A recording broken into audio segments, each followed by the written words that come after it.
Thank you so much for everything everybody is doing and for the wonderful presentations and for explaining to everybody what you guys have been working on for such a long time.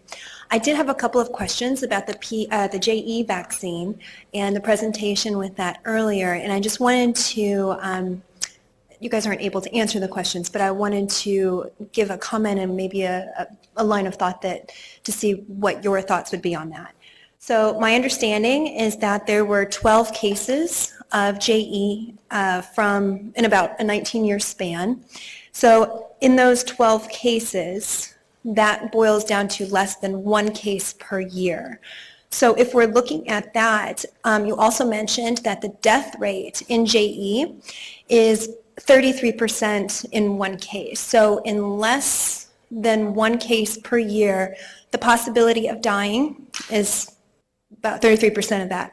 So, you know, the purpose and the idea behind vaccines is to save lives. So I'm going to focus on the high risk group, which is the risk group 1, which is recommended for all travelers staying over a month, and also focusing on the death on that as well. So, 12 cases over the course of 19 years, 33% chance of dying in that less than one case. So in that situation, it would take 2,230,284 people to be vaccinated to save that potential one life. So if we're looking at that, and then we also look at the cost standpoint at the higher rate, and I apologize, I don't have that number down here, but I'm sure, $292 per vaccine, you're looking at $651,242,928 to potentially save that 1/3 of one life, less than one life, who's actually contracting JE, you know, in that possible year. So we're looking at that cost, and then even with the reduced cost vaccine at $131 per vaccine, then you're looking at $292,167,204 vaccinating that number of people to potentially save that one life that might get it in 1 year. So, so we're looking at that as far as cost goes. And then one other thing I wanted to point out is that you mentioned that there are 64,000 cases of JE in Asia that have not been vaccinated. And two things. Number one, we're looking at a population of, I think, 4 or 5 billion people. So the chances of them even getting it not being vaccinated, we figured up as 0.000, there's like 5 zeros. So the chance of them getting it is extremely, extremely rare, even without the vaccination. And then as you mentioned, the people that are in that area, they receive natural immunity from the symptoms of getting it whenever they do get it. So I wanted to mention those two things. And then the next aspect of it, you mentioned the boosters. We're not really sure how efficacious it is. And I noticed that the efficacy really went down as far as the number of boosters. It definitely doesn't, it wears off, it doesn't last. So when you're looking at people to return to this country and possibly getting the disease, then my question becomes, wouldn't it be better for them, if they even get it, to achieve natural immunity through getting those, you know, basic symptoms, and then they have their immunity for a lifetime, versus maybe getting a booster shot or not getting a booster shot. So I wanted to present that as one idea. And then the second idea, in looking at the study, you're comparing vaccine to vaccine as far as the safety profile and the adverse events.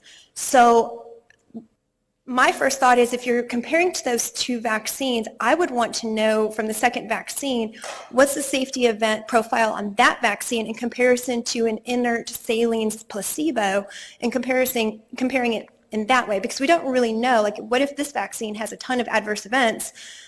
You know, we're not really looking at how safe this vaccine is if we're comparing it to another vaccine that could potentially cause a lot of adverse events. So basically, at the end of the day, like, I understand that this might be an inconvenient illness for that less than one person, you know, maybe a year, that might get it, that really is probably not going to die from it. but is this vaccine even needed? I mean, is it even necessary? And to go through the cost of having to produce this and then to require or recommend, strongly recommend for that class 1 of people that's staying over there for a month to get this vaccine when we don't even really know the safety profile of it because you're just comparing it to another vaccine, that's a lot of unanswered questions. And when you're looking at the general public, when they're going to this other country and they're being told, you might get this, you might get this, you might get this, they're just going to, follow suit. And we really don't know the safety profile, and the disease is really not a big deal. So I just wanted to see if not vaccinating would be an option. Thank you very much. Okay. Ms. Andrea Woodruff. Hi, and thank you. We're at the Center for Disease Control organization. I've always been pretty impressed with, but I'm starting to really doubt how much we can control disease.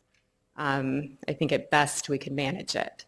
I've been watching data issues, been asking for models, but I haven't gotten them. I've been reading about strain replacement, recombination of viruses, recombination of bacteria, contamination issues, manufacturing issues. These things seem to be out of our control. I think we can try to manage and we can report what is being found, but it ultimately comes down to my choice as a person and as a parent, what my data points are and what I'm seeing. And I'd love to hear your information, and I'm grateful that you provide it. But I don't think we can control it. I think we need to look at these things a little differently. Thank you so much. Take care. Hi, I'm Rebecca Hastings, and I'm in here on my own in my private capacity, paying my own expenses. And I really appreciate the opportunity to have this public comment. And at the risk of beating a drum and making music that no one wants to listen to, I hope to narrow my comment a little bit today. So my guess is that probably everyone in this room understands the priority and significance of breastfeeding. Some of you theoretically, and some of you have had personal experience, either yourself or someone close to you, with a breastfeeding mom and baby, a healthy diet, just getting it right. Well, as a breastfeeding counselor, trying to help thousands of moms over 25 years, I often see moms really struggle, and some of their main struggles have to do early on with latching, and that often prevents them from developing a good milk supply. And so over the years, I've looked at this and I've noticed, and I've read some studies that point a correlation between early Hep B vaccine and difficulty with breastfeeding. And non-vaccinated babies often do better with breastfeeding. And so could early hepatitis B, that birth dose, be playing a role in sabotaging the breastfeeding of newborns? Further, Dr. Yao's study using animal models notes a long-term impact on the brains of mice that received early vaccination with Hep B. And that caused a neurobehavioral impairments, not right away, but in early adulthood. So the original Hep B studies prior to the inclusion on the schedule tracked infants for less than 2 weeks. Amongst a growing incidence of anxiety, violence, and social disorders amongst the youth in our country today, it is no small thing to review the long-term impact that this routine shot may be having on our children. I understand there are many branches in the CDC, and you're all looking at various aspects of health. And I'm sure you have specialists who are working to improve breastfeeding rates and trying to understand the anxiety, depression, violence, and suicide rates amongst youth, and increase communication amongst these various branches of the CDC may increase our understanding of the complex, non-specific effects that could be associated with vaccines. And for the layperson, that's unintended consequences. So the vaccine schedule currently has 3 categories to which physicians refer regarding administration of Hep B. Positive mothers, negative mothers, and mothers of unknown status. I would suggest that to delay the hepatitis B vaccine for negative mothers, at least until breastfeeding is well established, would be a great idea. And I'd also like to have more representation in your working groups from people who are studying non-specific effects, experts such as Dr. Christopher Exley, Dr. Teresa Deischer, Dr. Mawson. These people can inform your working groups just as you currently have the pharmaceutical industries representing their work and their studies in your working groups. And I think that will give you the evidence base. Many have said here today, you don't have enough evidence. You are making decisions without evidence. Well, there is evidence available, and I think if you access it, it will be better for everyone. Thank you. My name is Lynette Barron. I'm here representing my children. I have 2 vaccine-injured children. I had no idea vaccine injury was even a possibility. I have 5 kids. Always followed the schedule. My 3 oldest ones that I didn't, never even imagined it could happen. When my 4-year-old was 15 months old, I took her to the doctor for thrush. I did not take her in for vaccinations that day. I took her in because she was sick. The doctors told me that my child had to get vaccinations that day. And I told them I did not think this was a great idea because she was in there for thrush, which I'm not a doctor, I'm not a scientist, but I have, Google, I can read that means your immune system is down. But they kept telling me that if my child was able, would get something that she could have had that would have been prevented by those vaccines, then I would be in trouble. So that I needed to go ahead and do this that day. So my daughter got 6 vaccines that day, 2 were triples. From that day forward, we went through 26 days straight of fever. We spent 7 weeks in children in Birmingham. We had bone marrow aspiration and biopsies. We went through all kinds of, anyway, sorry, it's just really hard when you are a parent and you have to go through this. I give my daughter Neupogen injections now every 3 days of her life, and I have ever since this happened. 2 weeks prior to her injury, I cut my finger. 2 tiny little stitches is what I needed. I was 26 weeks pregnant, and I was told that I had to have a Tdap vaccine. I received that Tdap vaccine. Her 2-year-old sister has severe autism, global development delay, epilepsy, gut issues. The list goes on and on. I can't even tell you how many diagnoses this child has received, and she's not even 3 years old yet. I have 5 kids.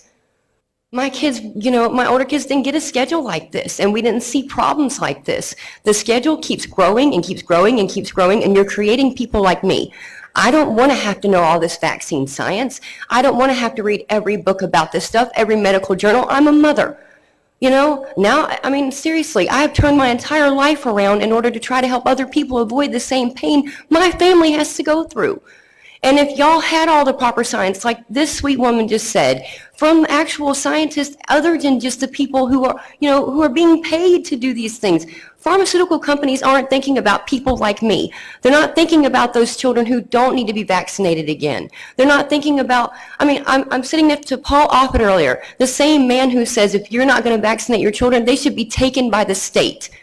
I will never vaccinate my children again, and the state will not come take my children because I will fight tooth and nail for my kids. This is not the way this should be. You shouldn't feel pressure to do something like this. You should have all the proper information. If y'all don't have all the science, then how will we have all the science? It just doesn't make any sense. I really hope that I will be at every meeting that comes. I will be right here. I really hope that things start getting better and the science actually starts improving, because the saddest part is I hear more data that makes more sense about what's going on everywhere else than I do in this room. So I just really hope that actually improves for people like us who we don't want to have to do this. We don't want to be in your space, in your face. I want to be at home with my children. I had to pay over $500 to make this trip today to come here from out of state just to talk to you guys, to let you know We don't want to be, forced to do these things, or we don't want to be told it's okay when they're sick. It's okay. We do this all the time. It's not going to do anything. And if you don't want to do it and something happens to them, then you're responsible. Who's responsible when something happens to my children? Nobody, because they deny them from vaccine injury compensation program. Nobody cares. They don't want to hear your story. They don't want to hear it. They told me, find my own expert, find my own lawyers. How do I find my own experts? Somebody please tell me that. I mean, it's just insane. The system is not set up to help people. It's damaging, and it's just, it needs to stop. Thank you. Hello again, Tia Severino. I just want to say the hepatitis B vaccine was one of the vaccines that injured my son. When he was brought to me after a 5-hour delay after an emergency C-section, he could not latch. He could not nurse.